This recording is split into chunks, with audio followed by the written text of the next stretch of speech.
नमस्कार दोस्तों, स्वागत है आप सभी का exam Guru tips and tricks में। तो गणित के 25 वेरी वेरी इंपॉर्टेंट क्वेश्चन के साथ गाइस पेश हो गया हूं। गाइस ये सारे के सारे प्रीवियस ईयर क्वेश्चन है, बहुत ही ज्यादा इंपॉर्टेंट है। वीडियो के जितने भी क्वेश्चंस होंगे इस वीडियो में, एक भी क्वेश्चन स्किप मत करना और इस थ्रू आउट द वीडियो खुद से सॉल्व करने की कोशिश करना। मेरे सॉल्व करने से पहले कोशिश करना कि आप सॉल्व कर लो पूरा, जिससे क्या होगा कि आपकी स्पीड बहुत अच्छी हो जाएगी और आप बहुत कॉन्फिडेंट फील करोगे कि आपने टाइम लिमिट के अंदर सॉल्व कर दिया है। और अगर आप इस टेस्ट में अगर आप 22 प्लस स्कोर कर रहे हैं गाइस, दैट मीन्स आप लोग जो रिजल्ट है ये मानिए बहुत ही पॉजिटिव सेंस में रहने वाला है। ठीक है, अच्छा तो वीडियो में बढ़ने से पहले एक इंफॉर्मेशन है। इंफॉर्मेशन ये है कि टॉप एजुकेटर्स के द्वारा टॉप बैचेस स्टार्ट हो रही है अनअकैडमी के प्लेटफॉर्म पर 1 मार्च से। ध्यान रखिएगा, 1 मार्च से स्टार्ट हो रहा है, बेस्ट एजुकेटर्स हैं। अच्छा मैं बात करूं तो देखिए 3 फरवरी से ये सारे बैचेस स्टार्ट हो चुके हैं। ठीक है, आप इन सबको देख सकते हैं लिंक में जाके। इसी के साथ साथ देखिए ग्रुप डी और यहां बात करूं ग्रुप डी के लिए और हिंदी बैचेस भी चलाई जा रही हैं। और इसी के साथ साथ राजस्थान पुलिस का कोर्स है, आरआरबी एलपी सीबीटी 1 का है, उसके बाद आरआरबी एनटीपीसी सीबीटी 2 के भी जो है स्टार्ट हो चुके हैं। अच्छा, इन सबको लेने के लिए आपको लेना होगा क्या? प्लस का सब्सक्रिप्शन। ये सारे बेनिफिट मिल जाएंगे प्लस सब्सक्रिप्शन लेंगे तो। देखो पैसा कितना पे करना पड़ेगा? नहीं जी नहीं, इतना पे तो नहीं करना पड़ेगा। आप अगर हमारा कोड लगाएंगे गुरु टिप्स तो इस पर 10% का और ज्यादा डिस्काउंट मिल जाएगा। तो देर किस बात की, जब भी परचेस करें हमारा कोड लगाना जरूर बिल्कुल दिमाग में रखिएगा कि गुरु टिप्स लगाना है, 10% का इंस्टेंट डिस्काउंट ले लेना है। तो आइए शुरू करते हैं अपने क्वेश्चंस के साथ। पहला आसान सा क्वेश्चन है, रिदम बनाते हैं फिर खींचेंगे। चलिए पहला क्वेश्चन क्या कह रहा है, निम्नलिखित प्रश्नों में किस 4 चिन्हों को ओके और संख्याओं में से किसको बदलने पर समीकरण संतुलित होगी? चलो नीचे से शुरू करते हैं, डी से शुरू किया जाए। तो आइए पहला क्या है, डिवाइड और प्लस को इंटरचेंज करना है और 2 और 7 को। तो 7 डिवाइड के जगह पर प्लस और 2 के जगह, अच्छा यहां पर 2 और 7 भी है ना, ओके 2 and 7। उसके बाद -4 प्लस के जगह पर divide 1 is it 6, let us see. तो यहां हो गया 4, 9 से 4 गए तो ये होता है 5, नहीं ये नहीं होगा। दूसरा वाला देखते हैं, तो 7 और -2 के जगह पर गाइस 4, उसके बाद divided 2 plus 1, late us see. तो ये क्या हो गया 2, 7 से गए 2 हो गए 5, 5 plus 1 6, yes it is option number C हो जाएगा राइट आंसर। नेक्स्ट क्वेश्चन देखते हैं, एक वस्तु का मूल्य 380 रुपए है। एक वस्तु का मूल्य कितना है? 380 है। लाभ लागत का 20% है, जबकि पैकिंग व्यय बिक्री का 5% है। समझ रहे हो? कुल बिक्री मूल्य ज्ञात कीजिए। देखो एक वस्तु है 380 रुपए का, लाभ लागत कितना है? 20% है। 20% मतलब क्या होता है? 5 से 6 हो जाना, और 5 की वैल्यू कितनी है? 380 है। अरे समझ रहे हो कि नहीं समझ रहे हो? तो मतलब देखो तो कितने का, मल्टीपल बाय 76। इसका मतलब 20% के प्रॉफिट पर जब बिकेगा 6 6 30 60 45 4 5 6 इतने पे गाइस यह 20% लाभ का हो गया।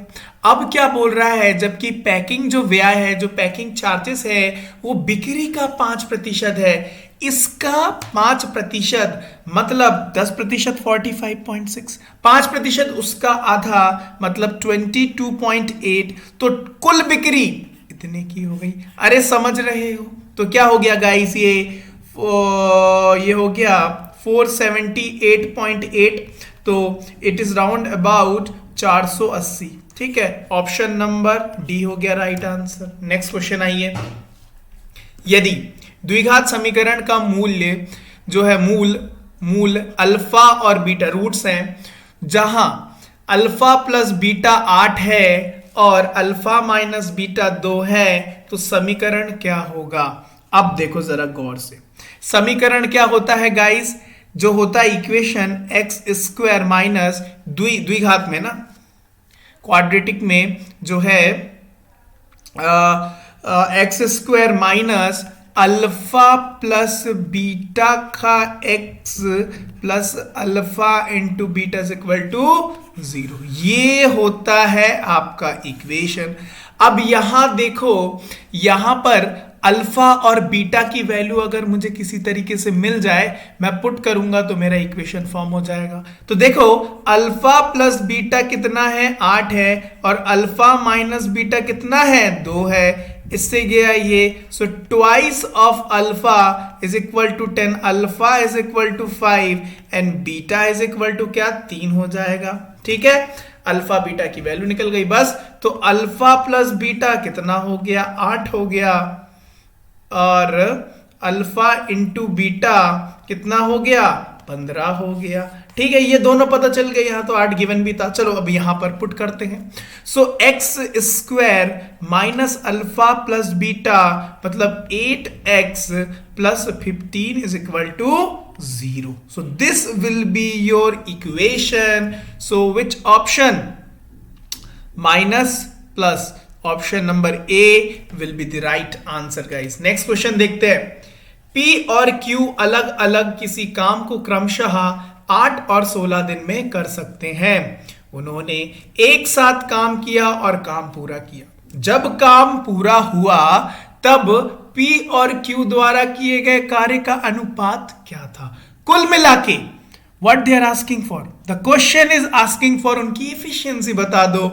इसका उल्टा होता है, P 8 दिन में कर सकता है, Q 16 दिन में कर सकता है। इनकी कार्य क्षमता क्या हो जाएगी 2:1, और यही पूछा है, ऑप्शन नंबर सी हो जाएगा राइट आंसर। समझ गए हो? चलो नेक्स्ट देखो, कौन सी संख्या नीचे दिए गए संबंध को अच्छा ओके यहां पर ये बताना है।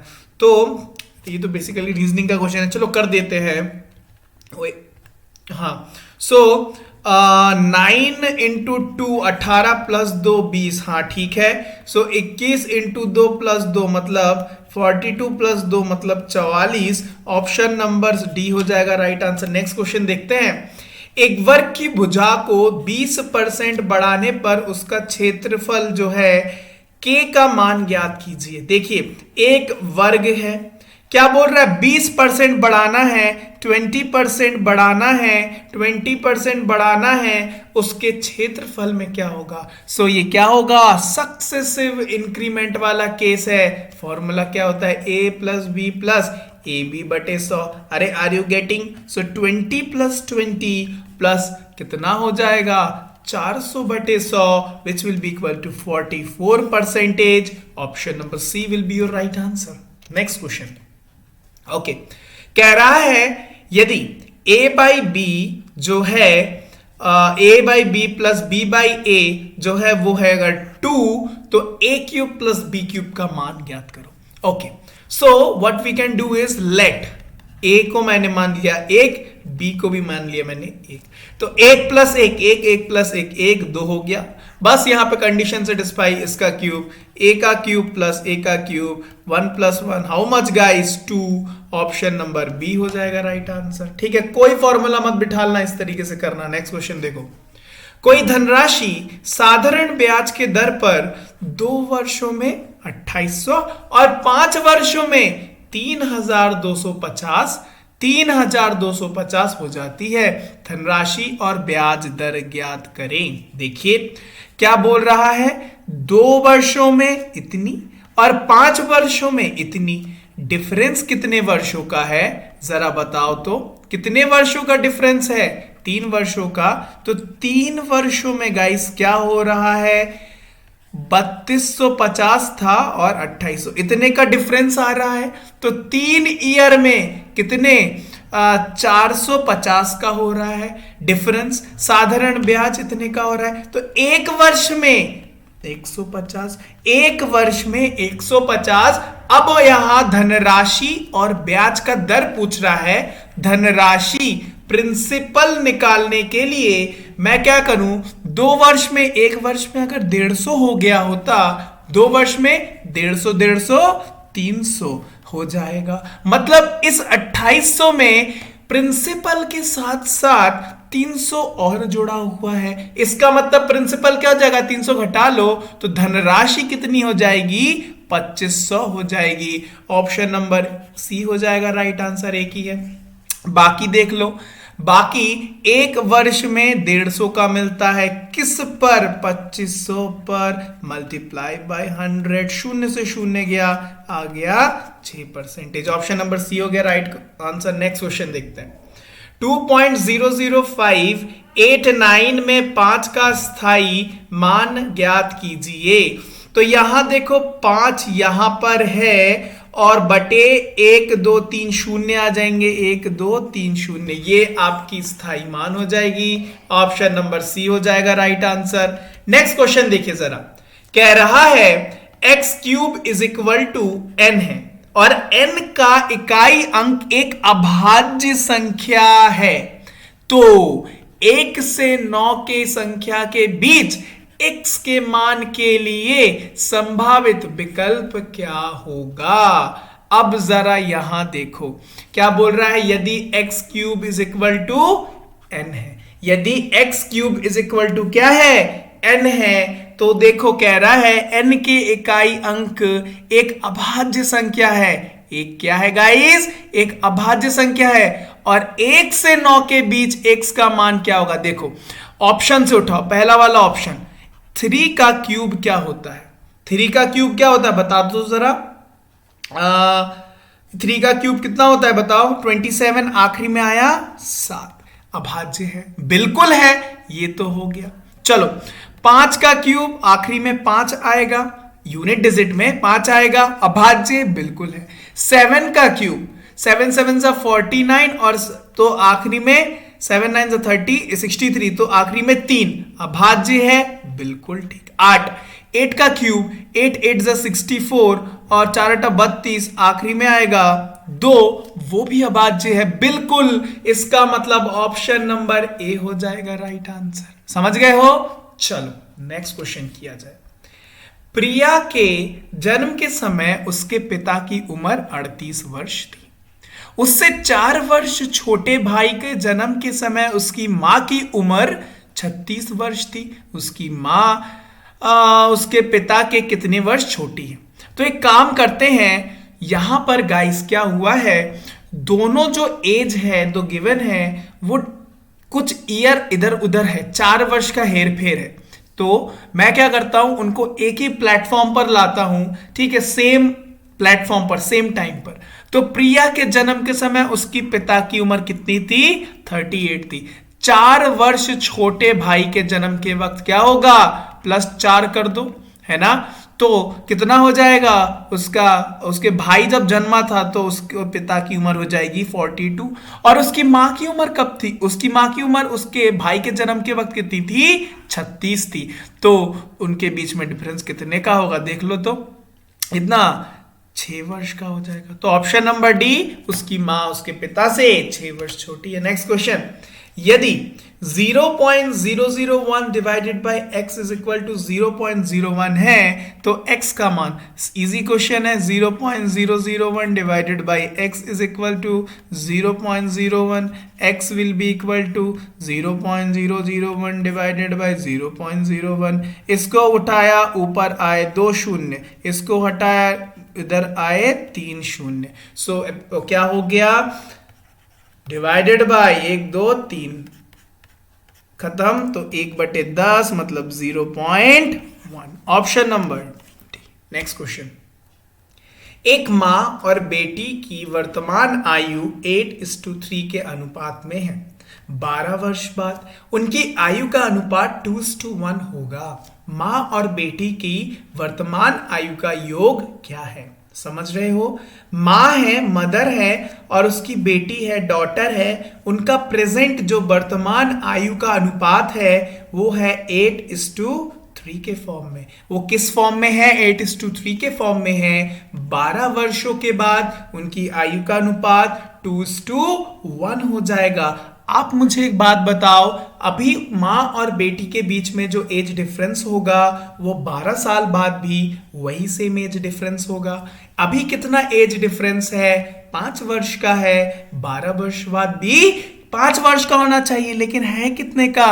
1 का 5 कर देते हैं, तो ये क्या हो जाएगा 10 और ये हो जाएगा 5। अब देखो 5 5 हो गए। अब देखो 3 से 5 हो रहा है, मतलब 2 जो किसके बराबर है? 12 वर्षों के बाद है, तो 1 की वैल्यू 6। इसका मतलब माँ और बेटी का वर्तमान आयु का रेशियो ये था, तो ग्रैंड टोटल रेशियो में क्या हो जाएगा? 11 मल्टीप्लाई बाई 6 कर दो, उनकी आयु का योग कितना हो जाएगा? 66 वर्ष। Option number A will be the right answer. Next question guys, the sum of three positive number is 18 and their product is 162. If the sum of the two number is equal to the third, then the sum of the square of the number is, क्या कह रहा है? The sum of the three positive number is 18. Let's say x plus y plus z is equal to 18. Their product x into y into z कितना बोला? 162. If the sum of the two number is equal to the third, मतलब x plus y किसके बराबर? z के बराबर। तो क्या कह रहा है? Then the sum of the square of the number, तो x square plus y square plus z square की वैल्यू बताइए। अब यहां कोई फॉर्मूला पुट मत करना, सिर्फ सोचो। अगर मैं x के जगह पर क्या रखूं? x के जगह पर अगर मैं 6 रखूं, y के जगह पर 3 रखूं और z के जगह पर 9 रखूं, तो 6 प्लस 3 9।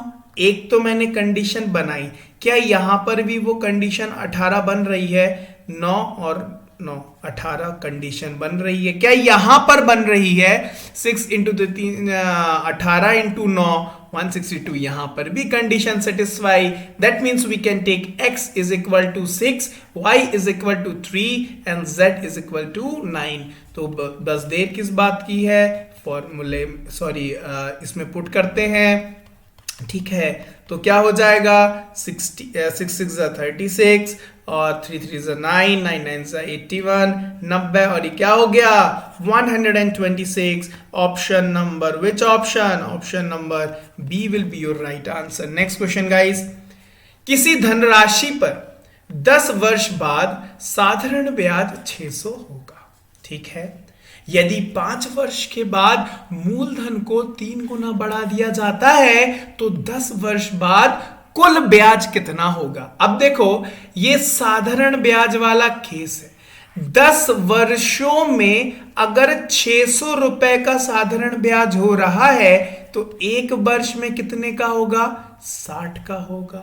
एक वर्ष में 60 का होगा और ये इक्वली डिस्ट्रीब्यूट होगा। अब देखो बोल रहा है 5 वर्ष के बाद मूलधन को 3 गुना कर दे रहे हैं, मतलब 5 वर्ष तक, यहां से लेके यहां तक 5 वर्ष तक 60 के हिसाब से 300 तो मिलेगा, परंतु 5 साल के बाद जो मूलधन है उसको 3 गुना कर दे रहे हैं। मतलब समझ रहे हो, 60 को क्या कर रहे हैं? 3 गुना कर दे रहे हैं, मतलब 180 हो जा रहा है।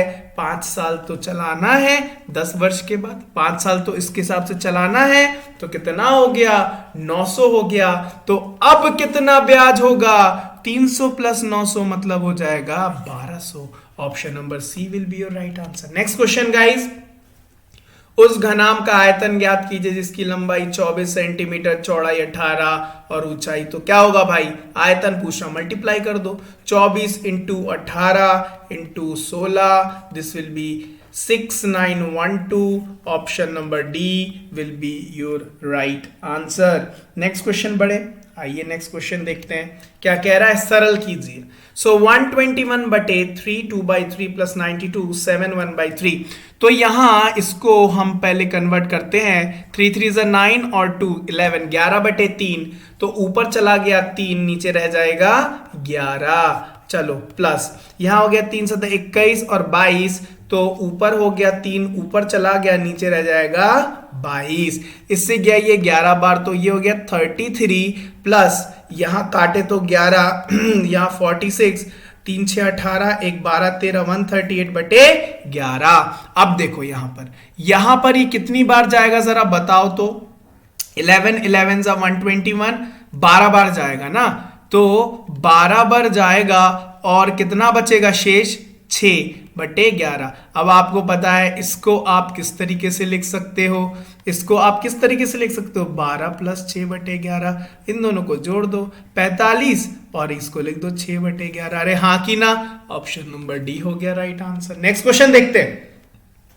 पी कोई काम 4 घंटे में कर सकता है, क्यू और आर मिलकर इसी काम को 3 घंटे में पूरा कर सकता है, जबकि पी और आर इसे 2 घंटे में पूरा कर सकता है। यदि क्यू अकेला इस काम को करता है तो उसे इस काम को पूरा करने में कितना समय लगेगा। पी कोई काम 4 घंटे में कर सकता है, क्यू आर मिलकर इसी काम को 3 घंटे में पूरा कर सकते हैं, जबकि पी और आर इसे 2 घंटे में पूरा कर सकते हैं। लेट अस टेक एलसीएम, यहां अगर मैं ले लूं 12 तो ये हो जाएगा 3, ये हो जाएगा 4 और ये हो जाएगा 6। अगर पी की वैल्यू 3 है तो आर की वैल्यू क्या होनी चाहिए जिससे उनका टोटल 6 आ जाए, तो क्या होनी चाहिए, क्या होनी चाहिए, इसकी वैल्यू भी 3 होनी चाहिए। अरे हाँ कि ना बता दो। तो अगर R की 3 है तो Q की वैल्यू 1 होनी चाहिए, तभी जोड़ूंगा तो 4 आ जाएगा।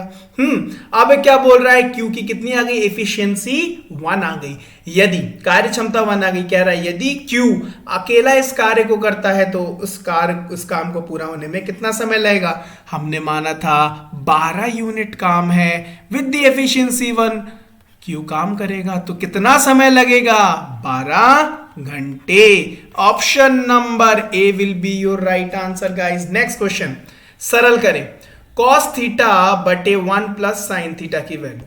अब जरा सोचो, इसका मैं परिमेयकरण कर देते हैं, रैशनलाइजेशन कर देते हैं। तो cos थीटा बटे 1 प्लस साइन थीटा और मल्टीप्लाई किससे करूं, 1 माइनस साइन थीटा बटे 1 माइनस साइन थीटा। अरे हाँ कि ना बता दो।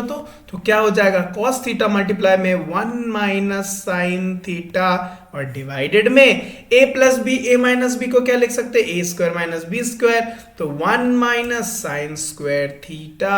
और आपको पता है sine square theta plus cos square theta is equal to 1। So 1 minus sine square theta is equal to cos theta, is it, है ना गाइस। तो बस इसी को हमको यूज करना है। So cos square theta 1 minus sine theta बटे क्या हो जाएगा, कॉस स्क्वायर थीटा, ठीक है।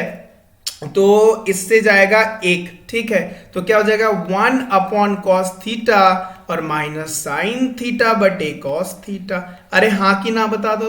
तो 1 अपॉन कॉस थीटा, कॉस का उल्टा सेक, तो sec theta minus tan theta, sec theta minus tan theta. Option number D will be your right answer. Next question guys का कह रहा है 10 व्यक्तियों के लिए आयोजित की गई एक पिकनिक में 2 व्यक्ति निकल गए। पिकनिक का खर्च उनके द्वारा बराबर साझा किया जाना था। 2 व्यक्तियों के निकल जाने के बाद प्रत्येक व्यक्ति के हिस्से में आने वाला खर्च का प्रतिशत में क्या वृद्धि होगी। लेट अस से कि 100 रुपए का खर्च आना था, पहले 10 व्यक्ति थे, तो पर पर्सन जो खर्च आना था वो कितना था, 100 रुपए आना था, 10 रुपए आना था। अब क्या हो रहा है, 2 निकल गए, मतलब अब लोग कितने बचे, 8, तो अब कितना आएगा 12.5। देखो तो कितना बड़ा, 2.5 बड़ा, किस पर, 10 पर। That's all which you have to do. So 25% जो है प्रतिशत का खर्च बढ़ गया। तो ऑप्शन नंबर क्या हो जाएगा, ऑप्शन नंबर सी हो जाएगा राइट आंसर। नेक्स्ट क्वेश्चन क्या कह रहा है, रुपए 15,000 की राशि पर 8% प्रति वर्ष के दर पर 2 वर्ष के लिए चक्रवृद्धि ब्याज और साधारण ब्याज का अंतर ज्ञात कीजिए। आपको पता है जब भी 2 वर्ष का केस हो तो जो भी रेट दिया जाए, जो भी परसेंटेज दिया जाए उसका स्क्वायर बटे 100 आपका CI माइनस SI होगा, चक्रवृद्धि ब्याज और साधारण ब्याज का अंतर होगा। 8 का स्क्वायर 64/100 मतलब 0.64% की आपको वैल्यू निकालना है ऑफ 15,000, ठीक है। तो 64 100, लेकिन पॉइंट हटाने के लिए 2 शून्य, और किसका 15,000 का 0 0 0 0 0 0 2 3, ये कितना हुआ 32, मतलब कितना हुआ 96 रुपया आपका अंतर हो जाएगा। ऑप्शन नंबर ए। नेक्स्ट क्वेश्चन क्या कह रहा है, शांत जल में एक आदमी की चाल जो है 28/3 किलोमीटर प्रति घंटा है, वह धारा के विपरीत दिशा में जो है धारा की समान दिशा में लिए गए समय से तिगुना समय लेता है, धारा का वेग कितना है? समझ रहे हो? मतलब बोल रहा है धारा के विपरीत दिशा में जो जाने में समय लगेगा वो 3 गुना समय होगा धारा की समान दिशा में लगने वाले समय से। मतलब धारा के दिशा में अगर वो जाएगा, मतलब डाउन स्ट्रीम अगर होगा, धारा के दिशा में अगर वो जाएगा तो क्या होता है, अगर मैं मान लूं आदमी की चाल, शांत जल में आदमी की चाल या नाव की चाल जो है m है, और जो धारा की गति है वो c है, तो m + c होगा। और अप स्ट्रीम मतलब धारा के विपरीत अगर मैं बोलूं तो m - c होगा। m + c बटे m - c, इनके बीच में क्या दिया गया है, 3 गुना समय लग रहा है, तो 3:1। अरे हाँ कि ना, कंपोनेंटो एंड डिविडेंडो रूल लगा लो। आपको पता है m/c क्या होगा, 3 + 1 ऊपर जोड़ के और नीचे माइनस करके, है ना। मतलब ऊपर क्या होता है 3 + 1 और नीचे 3 - 1, है ना। तो 4/2 मतलब 2/1। अब देखो m की वैल्यू 2 है, c की वैल्यू 1 है, परंतु m की वैल्यू यहां शांत जल में स्पीड कितनी थी, 28/3 थी। तो 2 की वैल्यू अगर 28/3 होगी तो 1 की वैल्यू क्या होगी, 14/3 हो जाएगी। ऑप्शन नंबर डी हो जाएगा। सिर्फ कंपैरिजन करके निकालना है, ठीक है। चलो नेक्स्ट क्वेश्चन देखते हैं। यदि किसी घन का पृष्ठीय क्षेत्रफल इतना हो, यदि किसी घन का पृष्ठीय क्षेत्रफल 3750 वर्ग सेंटीमीटर हो, उसका आयतन ज्ञात कीजिए। अब देखो घन का पृष्ठीय क्षेत्रफल आपको पता है कितने फेसेस होते हैं, 6। तो 6 इंटू a², 1 का a², ठीक है, इंटू 6 किसके बराबर होगा, अरे हाँ कि ना, पृष्ठीय क्षेत्रफल, है ना। तो a² = 3750/6, तो 6 6 36 1625 तो a की वैल्यू कितनी आ गई, 625 का √, है ना। So a will be equal to 25। उसकी एक साइड 25 आ गई, क्या पूछा, आयतन पूछा है, a³ कितना होगा, 25 × 25 × 25 मतलब 625 मल्टीप्लाई बाय 25। तो गाइस कितना होता है जरा बता दो तो, 15,625। Which option number A will be the right answer. Next question, यदि x बटे √128 = √162/x हो तो x का मान ज्ञात कीजिए। तो let us square both the side, तो यहां हो जाएगा x² बटे 128 = 162/x²। तो x⁴ will be equal to 162 multiply by 128। अब जरा यहां देखो, यहां क्या देखो, इसको मैं लिख सकता हूं क्या, √4 ऑफ 162 मल्टीप्लाई बाय 128 x बराबर है कि नहीं। तो अब जरा यहां देखो, इसको मैं लिख सकता हूं 2 × 81, और इसको मैं क्या लिख सकता हूं 64 × 2, अरे हाँ कि ना। अब यहां से मैं बाहर निकालूं स्क्वायर रूट को, है ना, स्क्वायर रूट को, तो 9 निकलेगा, और 9 का फिर से रूट, क्योंकि क्या है √4 है ना। तो यहां क्या जाएगा, 3 बाहर निकल जाएगा। अब यहां देखो, यहां से 3 बाहर निकल गया, 2 दूगुनी 4, और यहां से निकलेगा 8, है ना, 8 दूगुनी 16, उसका फिर √4, तो मतलब 3 × 4 which is equal to 12। Option number A हो जाएगा, x = 12। नेक्स्ट क्वेश्चन करते हैं। आज का अंतिम प्रश्न क्या कह रहा है, 340 मीटर परिमाप वाले एक आयताकार प्लॉट के चारों ओर 1 मीटर चौड़ी जगह में 10 रुपए प्रति मीटर वर्ग मीटर के दर से बागवानी के लिए लागत क्या होगी? बताओ। ये है 1-1 मीटर बढ़ रहा है, 1-1 मीटर बढ़ रहा है, तो ग्रैंड टोटल अभी कितना है? तो 1-1 मीटर बढ़ेगा, चारों तरफ तो 4 और जुड़ जाएगा, तो 344 हो जाएगा परिमाप, और एक की है 10, तो मैं टोटल की 10 से मल्टीप्लाई कर दो, 3440 will be your right answer. Option number A will be your right answer guys. Okay, तो ये थे 25 very very important question guys. I hope आप 22 प्लस स्कोर किए होंगे।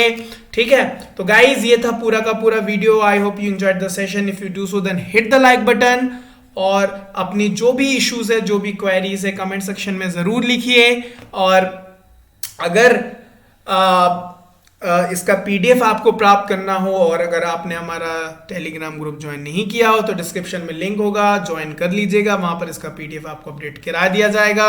ठीक है, तो फिर मिलते हैं आपसे नेक्स्ट वीडियो में न्यू क्वेश्चंस के साथ। तब तक के लिए bye bye and have a nice day.